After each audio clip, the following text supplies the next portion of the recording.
I handed her the divorce papers over breakfast. She blinked at me like I'd just spoken in a foreign language. But why? Vanessa asked, her voice tight. I reached for my coffee, calm as a man could be. You already know why. She didn't move. Just sat there, back stiff, fingers curled around the edge of the table like she could steady herself with it. The smell of eggs and toast sat heavy between us. I had cooked, like always. She had barely touched her plate, like always. I leveled my gaze at her. Don't lie. Her mouth opened, then shut. She swallowed hard. I let the silence stretch, let her sit in it. I wasn't here for an argument. Vanessa Moore, corporate strategist, business executive, woman of 1,000 carefully planned moves, had nothing to say. That told me everything. I pushed my chair back, stood. I'll have the lawyer reach out. You'll get what's fair. Her eyes flashed. Fair, she repeated. That's right. The word sat heavy in the air, and she knew what I meant. She wasn't taking the house. The home that had been in my family for 3 generations, the one my father and grandfather built with their own hands, the one I maintained. She had a condo in Houston close to her office, a place she claimed was for convenience. Now, it was hers. She could go. She tried to reach for control. Charlie, be reasonable. I shook my head. Reasonable was 20 years of marriage, Vanessa. Reasonable was backing you while you built your career. Reasonable was assuming we were a team. I exhaled through my nose, grabbed my coat from the hook by the door. It's done. I didn't slam the door on my way out. Didn't need to. The finality of it was enough. I drove into town, the truck rumbling beneath me, steady as ever. Huntsville was just waking up, the sun turning the brick storefronts gold, the sidewalks still mostly empty. I parked outside Ray's Cafe, an old staple of the town. The bell over the door jingled as I stepped inside, the scent of fresh coffee and grits filling the air. Ray Thompson, apron tied around his thick middle, spotted me right away. Mornin', Charlie. You're in early. Needed some air, I said, sliding onto a stool at the counter. Ray didn't push. Just poured me a black coffee and set down a plate without asking 2 eggs, bacon, hash browns. I nodded my thanks. Didn't see Vanessa with you today? Ray said casually, wiping down the counter. I took a sip of coffee. Won't be. Ray's hand paused. He looked up, brow raised. That's so? I just nodded. Didn't need to spell it out. Ray had known me too long. His gaze flicked past me, out toward the town square, like he was piecing things together. Well, he said after a beat, setting down his rag, about time you did what needed doing, . I didn't reply. Just took another sip of coffee. You know, Ray continued, leaning on the counter, funny thing. Saw Vanessa with that fella from her office the other week. That real polished type. What's his name? I set my cup down. Elijah Quinn. Ray snapped his fingers. That's the one. Thought it was a business meeting at first, but then he made a face, shook his head. Didn't look like a meeting to me. I let that settle. I already knew, of course. I had proof. But hearing it out loud, from someone else, made it feel more concrete. Ray straightened, scratching his beard. Damn shame, Charlie. You deserved better. Not up to me what people deserve, I said, finishing my coffee. Just up to me what I put up with. Ray nodded, like he understood more than he was saying. He probably did. I left cash on the counter and headed out, the morning air crisp, the weight in my chest lighter than it had been in a long time. Back at the shop, the familiar scent of leather and oil grounded me. I ran my fingers over a half-finished belt on the workbench, feeling the texture, the years of skill behind each cut. My hands knew this work like breathing.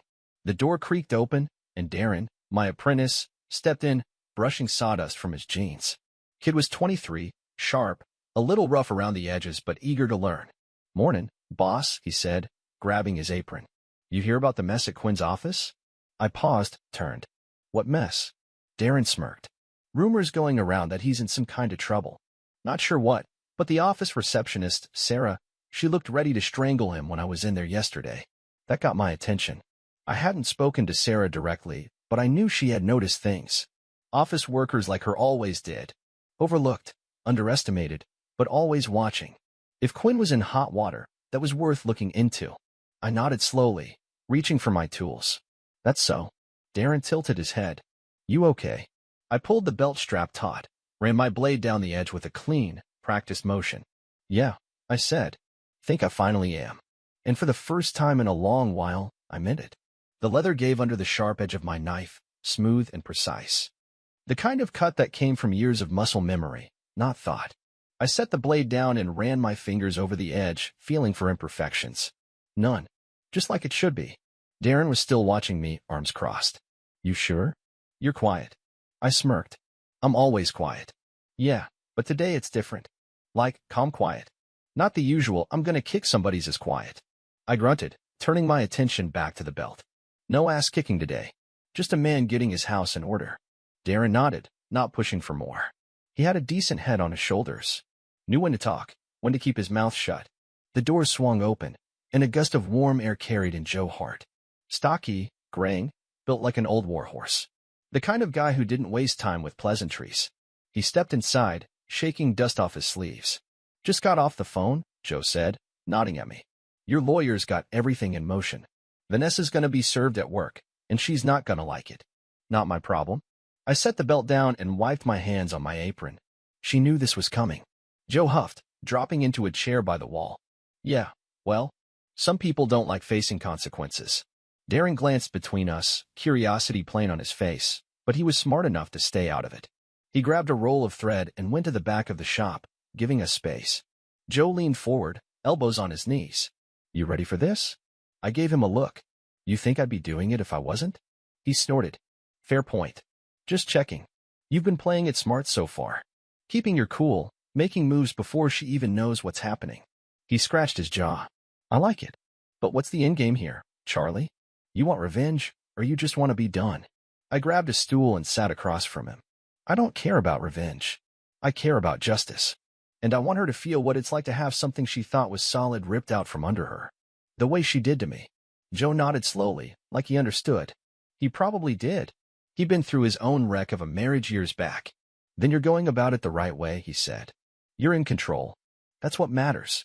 Control. Yeah, that was the key. By mid-afternoon, the shop was quiet, the air thick with the scent of leather and polish. I was finishing up a custom saddle when my phone buzzed on the workbench. Unknown number. I wiped my hands before answering. Charlie Moore. A pause. Then a familiar voice, clipped and sharp. It's Sarah Martinez. I set down my tools. Appreciate the call. She let out a breath. Yeah, well, I'm only doing this because I don't like Quinn, and I hate liars.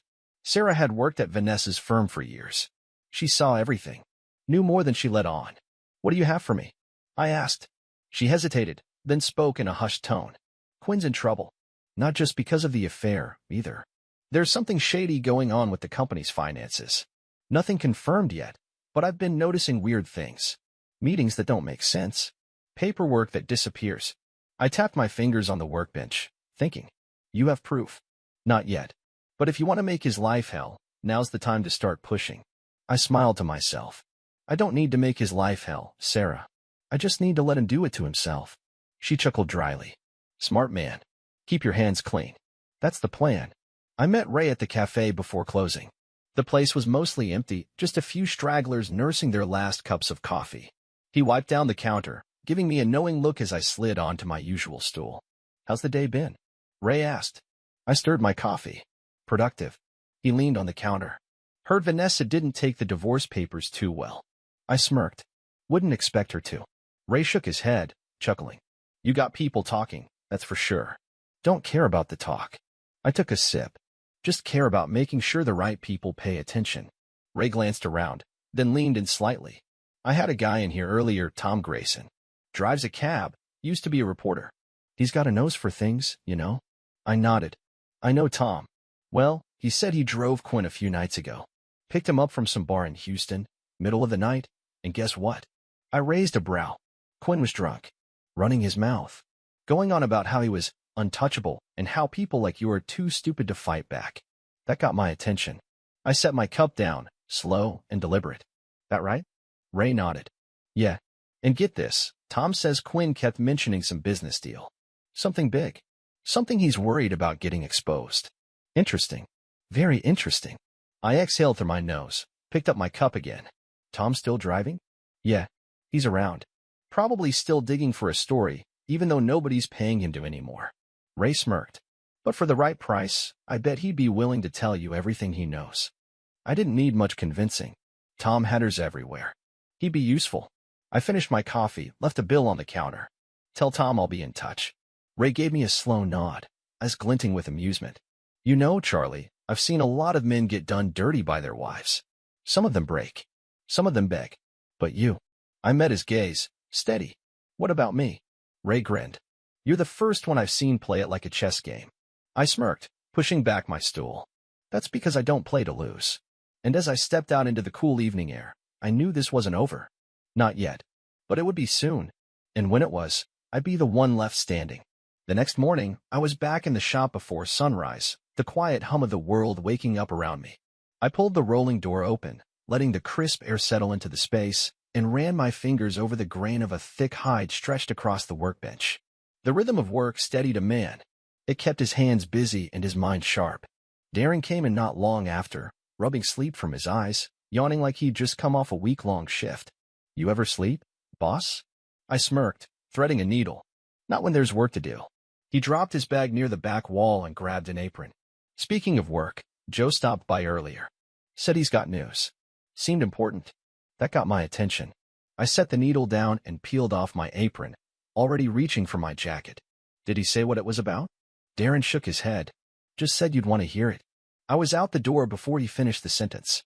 Joe was waiting for me at a diner on the edge of town, a place that hadn't changed much since the 70s. Booths with cracked vinyl seats, a smell of burnt coffee and fried eggs hanging in the air. He was already nursing a cup of black coffee when I slid into the seat across from him. He didn't waste time. Quinn's screwed. I leaned back, arms crossed. Yeah. Joe smirked, took a sip. Got a buddy in finance who took a look at some records. Your boy's been moving money around that ain't his. I didn't react. Just let him keep talking.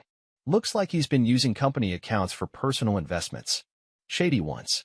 Couple of offshore transfers that don't add up. Joe set his cup down. And your wife? She might be tangled up in it too. That part one hadn't expected. Vanessa? Joe nodded. Not directly, but she vouched for him. Signed off on some of his deals. If he goes down, she's going with him. I exhaled slowly. Didn't smile, didn't gloat. Just let the information settle.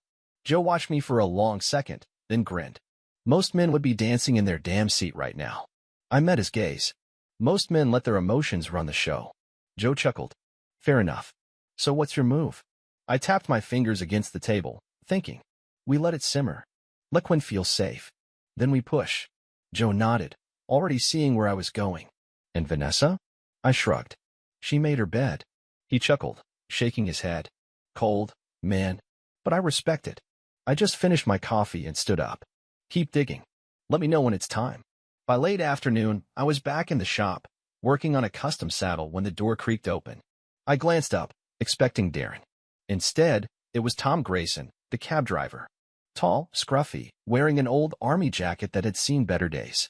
He looked around the shop like he was cataloging details for a story. Hell of a place, he said, stepping inside. I wiped my hands on a rag. You looking for something? He grinned, pulling out a pack of gum. Depends. You looking for something? I motioned to a chair near the workbench. Sit. Tom sat, stretching out like he had all the time in the world. Ray said you might want to talk. I nodded. He said you drove Quinn the other night. Tom smirked, popping a piece of gum in his mouth. Yeah, man runs his mouth when he drinks. Said a lot of things. I waited. Tom rocked back in the chair. He's scared. Real scared. Keeps checking his phone, making calls, like he's waiting for something bad to happen. I heard him say something about covering his tracks. That tracked. I already knew Quinn was dirty, but this confirmed it. He wasn't just crooked, he knew he was running out of time. Tom leaned forward, voice lowering. And your wife? She's been meeting with lawyers, trying to figure out how much damage this is going to do to her. That didn't surprise me either. Vanessa was a survivor. She'd throw Quinn under the bus the second he became a liability. I nodded. Appreciated. Tom studied me for a second. You really don't give a damn about her, do you? I met his gaze. I care about making sure people face what they've earned. Tom whistled low. Damn. All right then. He stood, shoving his hands in his jacket pockets. You ever need another set of ears, you know where to find me. I nodded once, and he walked out, leaving the door swinging behind him. That night, I sat on the porch with a beer, the air cool, the stars stretching endless overhead. The pieces were falling into place. Quinn was about to crash, and Vanessa wouldn't be far behind. I had played it slow, careful. Let them dig their own graves. And soon enough, I'd be there to watch them fall in. I took a slow sip, letting the night settle around me. Not much left to do now. Just wait for the right moment. The next morning, I was at the shop before the sun was fully up, the steady rhythm of my knife against leather the only sound in the room. The belt I was working on was thick, solid, the kind of piece that would last a lifetime if the owner knew how to take care of it. My hands moved automatically, the process as familiar as breathing. There was a peace in it, in knowing that something I made with my own hands would outlive me. Unlike some things. Darren showed up late, hair a mess, looking like he just rolled out of bed. "Boss, you see the news?" He pulled his phone out, tapping the screen. "Quinn's in deep shit." I set my knife down. "Yeah." He turned the screen toward me. "Corporate scandal. Executive under investigation for financial misconduct." There was a grainy photo of Quinn below the headline, walking into his office with a tight jaw and a clenched fist. I took a slow breath, exhaling through my nose. Took him long enough. Darren whistled, scrolling. "Says here an internal audit flagged irregularities. Someone must have tipped him off." I didn't smile, but I felt the weight of the moment settle. This was it. The beginning of the end. Darren grinned. "Man, he's screwed. Think your ex knew." "She knows now." And I knew exactly where she'd be scrambling, trying to cut ties, trying to save herself. Vanessa never cared about loyalty, only survival. The second Quinn stopped being useful, he was dead weight. I pulled my apron off and hung it on the wall. "What's the shop?" Darren looked up. "Where you headed?" "To make sure the right people know exactly where to look." Joe was waiting for me at a bar off Main Street, the kind of place where the floors were sticky and the beer was cold. He had a glass in front of him, untouched, his phone face down on the table. When I slid into the seat across from him, he raised a brow. "You see the news?" I nodded. "You get anything else?" Joe smirked. "Couple things. Quinn's been making calls all morning, trying to cover his ass. Vanessa, too. She's trying to act like she had no idea what was going on." He leaned back. "She's throwing him under the bus." "Like I figured." Joe studied me. "What's the play here, Charlie? You got what you wanted. Quinn's done. Vanessa's next. You gonna twist the knife?" I took a slow breath, rolling my shoulders. "No need. They'll do it themselves." Joe chuckled, shaking his head. "Damn. Cold. Just the truth."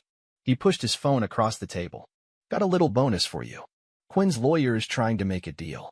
If they cut him loose, he's going to start naming names." That got my attention. "Vanessa's on the list?" Joe nodded. "Bet your ass she is." I sat back, letting the pieces click together. Quinn was going to turn on her. She must have seen it coming, but she wouldn't be able to stop it. Joe grinned. "I'd kill to see her face when she realizes she backed the wrong horse." I just exhaled. It's not my problem anymore. Maybe not. Joe grabbed his drink, took a slow sip. "But I get the feeling you're still gonna enjoy watching." I didn't argue. I got home late, the porch light casting long shadows across the gravel driveway. I had barely stepped onto the porch when my phone buzzed. Unknown number. I almost let it go to voicemail, but something told me to answer. I pressed the phone to my ear. "Yeah." Silence. A slow, uneven breath. Then a voice I hadn't heard in days. "Charlie." "Vanessa." I didn't say anything. Let her sit in it. She cleared her throat, trying to find her footing. "We need to talk." I exhaled through my nose. "No, we don't." "Charlie, please." There was a tightness in her voice, the kind that came from desperation dressed up as control. I didn't know about the money. I swear to you, I would never." I cut her off. "Not my concern." A pause, then a sharper edge. "Don't be like this." I chuckled, low and dry. "Like what?" "Done." She took a breath, regrouping. "This is serious. Quinn is looking for a way out, and they're going to make an example out of someone. You don't understand how this works." "I understand just fine." I leaned against the railing, looking out over the dark fields beyond the house. "You should have picked a better business partner." She snapped, "Just for a second. Don't act like you're above all this." I smiled to myself. "Oh, I'm not above it. I'm just not in it." She was quiet for a long moment. Then, softer, "You really don't care, do you?" I let the silence answer for me. She sighed. "I didn't want this, Charlie." I closed my eyes. "Yeah, you did. You just didn't think you'd lose." I hung up. The night air was cool, the world still. I stood there for a long time, letting it all settle. It was over. Quinn was finished. Vanessa was on her own. And me? I was just getting started. Morning came early, like always. The shop smelled like leather and sawdust, The kind of scent that settled into your skin after enough years. I had a fresh hide laid out on the workbench, thick and rich in color, ready to be cut down into something that would last. My hands moved without thinking, measuring, marking, slicing clean and straight. Work like this didn't leave room for hesitation. A bad cut meant starting over. Darren came in late, as usual, but for once, he had an excuse. He tossed his bag onto a chair and let out a low whistle. Man, you hear what happened? I kept my focus on the leather. I hear a lot of things. Be specific. He pulled up his phone, tapping the screen. Quinn got canned. Public statement from the company this morning. Something about financial irregularities and a betrayal of trust. He grinned. They threw him right under the damn bus. I exhaled through my nose, setting my knife down. No surprise. Quinn had been a liability the second he got caught. The company did what companies always did, cut off the dead weight, and moved on like it never happened. Darren kept scrolling. Your ex is still at the company, but let's just say people aren't exactly lining up to be in her corner. I took that in. Vanessa wasn't fired, but she was exposed. The kind of damage that didn't show up in headlines, but cut just as deep. She had built her career on control, reputation, and being the smartest one in the room. Now, people would second-guess her. Wonder how much she really knew. Darren smirked. Bet she's regretting a few choices right about now. I grabbed a piece of sandpaper, smoothing the leather edges. Regret doesn't change a damn thing. He let out a low chuckle. Still, gotta feel good, right? Knowing they both got what they deserved. I met his gaze, steady. I didn't do this to feel good. I did it to be done. Darren considered that for a second, then nodded. Fair enough. The door swung open, and Joe walked in, hands in his jacket pockets. He gave Darren a quick nod, then looked at me. Got a minute? I wiped my hands on a rag. What's up? Joe pulled out his phone and tossed it onto the workbench. I glanced at the screen. It was a forwarded email, the subject line reading, Internal Review, Vanessa Moore. I picked up the phone, skimming the message. It was from a higher-up at Vanessa's company, something about an ethics review board looking into any involvement she had with Quinn's deals. I handed the phone back. They trying to push her out? Joe shrugged. Probably. If they can make her disappear without too much noise, they will. Question is, do you care? I picked my knife back up, ran my thumb over the edge. Nope. Joe smirked. Didn't think so. Darren leaned against the workbench, shaking his head. Damn, that's cold. Joe chuckled. Nah, kid. That's just what happens when you let the truth do all the work. I pushed the knife through the leather, the cut clean, final. Exactly. That night, I drove out past the city limits, where the air smelled cleaner and the world stretched wide. The land out here had history. Old fences, long shadows, the kind of place where a man could think. I pulled up to an old barn I'd bought a few months back, stepped out of the truck, and leaned against the hood. The stars were clear overhead, the wind carrying the scent of dry grass and earth. I heard footsteps behind me. Joe. He walked up slow, hands in his pockets, taking in the land the same way I was. Hell of a spot. I nodded, thinking about turning it into a workshop. Maybe a school. He let out a low whistle. Passing on the craft, huh? I exhaled, watching the night settle. Something like that. Joe studied me. You sure you're done with all this? I didn't answer right away. Just let the silence stretch. Then I looked at him. I was done the second I handed her those papers. Everything after that was just making sure the ground was even when I walked away. He nodded, like he understood. Maybe he did. You ever think about what comes next? I smirked. Already working on it. Joe chuckled. Yeah, I figured. You don't strike me as the sit around and mope type. I pushed off the truck, stretching my shoulders. Never saw the point. We stood there a while longer, just two men looking out over a stretch of land. The world still turning, the past exactly where it needed to be, behind us. The next few weeks settled into a rhythm. Mornings in the shop, evenings working on the barn, hands busy, mind clear. The land was good, solid. The kind of place that had been waiting for someone to do something with it. I spent my time rebuilding, one board, one beam, one step at a time. Work like that reminded a man what he was made of. Darren showed up one Saturday, tossing a six-pack onto the truck bed like it belonged there. Figured you could use a hand. I glanced at him. You any good with a hammer? He smirked. I can learn. That was enough. We got to work, hauling lumber, fixing up what needed fixing.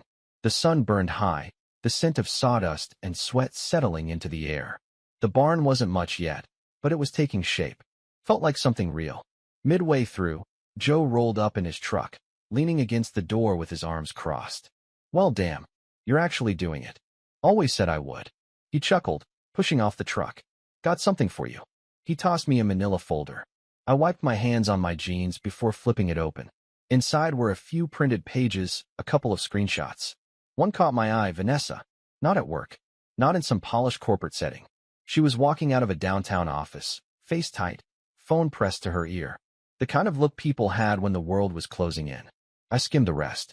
The company hadn't fired her, but they had restructured her role, stripped her influence, boxed her in. She wasn't making decisions anymore. She was just another name on an email chain, waiting for approval like everyone else. I knew that had to be killing her. Joe watched me, waiting. Figured you'd want to know. I folded the papers and handed them back. Not my concern. He grinned. Right? Not your concern. Darren looked between us, curiosity plain on his face. So that's it. No last move. I grabbed a plank of wood and set it against the frame. Already made my last move. The rest is just gravity. Joe laughed, shaking his head. Hell, Charlie. You're the coldest bastard I know. I hammered the plank into place. Just done wasting time on things that ain't worth it. A month later, the barn was finished. Not fancy, not polished, but solid. A place built for work.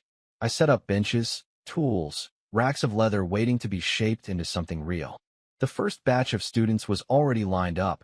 Young guys, some older ones too. Men who wanted to learn the trade, who wanted to work with their hands instead of sitting in front of a screen all day. The night before the grand opening, I sat on the porch, beer in hand, boots resting on the railing. The land stretched wide in front of me, the barn doors open, the space inside waiting. Felt right. Joe showed up, like he always did, dropping into the chair next to me with a sigh. You ever stop? I smirked. Not in my nature. He nodded toward the barn. This was the plan all along, wasn't it? I took a sip of beer. Maybe. Just needed to clear some things first. Joe exhaled, looking out at the land. Think she ever drives by? Just to see. I didn't have to ask who he meant. Vanessa? Maybe. Probably. Not that it mattered. She made her choices, I said. And I made mine. Joe chuckled. Gotta hand it to you. Most men get cheated on. They either drink themselves stupid or try to win her back. You built a damn empire instead. I smirked, finishing my beer. I built what I was always going to build. She just gave me a reason to do it sooner. The night settled around us, the world stretching wide and open. The past was done, the future was waiting, and for the first time in a long time, I wasn't looking back. The morning of the grand opening, the barn smelled like leather, sawdust, and fresh coffee. The workbenches were lined up, tools sharp, everything in its place. Sunlight poured in through the wide doors, casting long shadows across the wooden floor. It wasn't fancy, but it was solid, built to last, like it should be.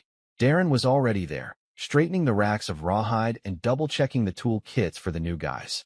He'd come a long way.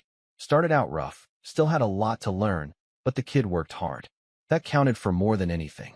Joe showed up right on time, a coffee in one hand, a cigar in the other. You ready for this? I adjusted the strap on my apron. Been ready. He grinned, shaking his head. Of course you have. By noon, the first group started rolling in. A mix of men, some young, looking for direction, some older, tired of desk jobs, and wanting to work with their hands again. They walked in with that cautious curiosity, the way men do when they're stepping into something unfamiliar but worth learning. I gave them the tour, showed them the workstations, the tools. Talked about the craft, the process. Told them what my father told me. You don't rush good work. You measure twice, cut once, and make something worth keeping. The first lesson started slow, hands on leather, getting a feel for it. I moved through the shop, watching, correcting grips, showing them the right way to hold a blade, to pull a stitch tight. It felt right, like passing down something real. Halfway through, Joe nudged me, nodding toward the gravel driveway. A sleek black car sat there, too polished for a place like this. Took me a second to recognize the figure standing beside it. Vanessa. She was dressed sharp, like always. Too clean, too precise, like she was trying to keep control of something slipping through her fingers. She wasn't wearing her wedding ring anymore. Neither was I. I didn't move to her. Didn't need to. She stepped forward, looking at the barn, at the men inside, at the business I built from the ground up. This is what you've been doing, she said, voice even. I crossed my arms. What did you expect? She exhaled, glancing at the shop again. It's impressive. I let that sit. Didn't need her approval. Didn't need anything from her. She hesitated. Charlie, I cut her off. Don't. She flinched. Just a little. Not enough for most people to notice. But I did. You made your choices, I said. Now you live with them. Her jaw tightened. The same look she used to give in boardrooms, when she was losing an argument but didn't want to admit it. She nodded once, like she understood something she didn't want to say out loud. Goodbye, Charlie. I didn't say it back. Just watched her turn, get back in her car, and drive away. No yelling, no tears, no second chances. Just like that, she was gone. Joe smirked. Damn, Charlie. That was colder than I expected. I picked up a strip of leather, running my thumb over the grain. Didn't need to be anything else. He let out a low chuckle. She thought you'd still be standing where she left you. I met his gaze, steady. She was wrong. The barn door creaked as the wind shifted. Inside, men worked, voices low, focused. The sound of tools, of real work being done. I stepped back in, picked up a knife, and showed a man half my age how to cut a clean edge. Because this was what lasted.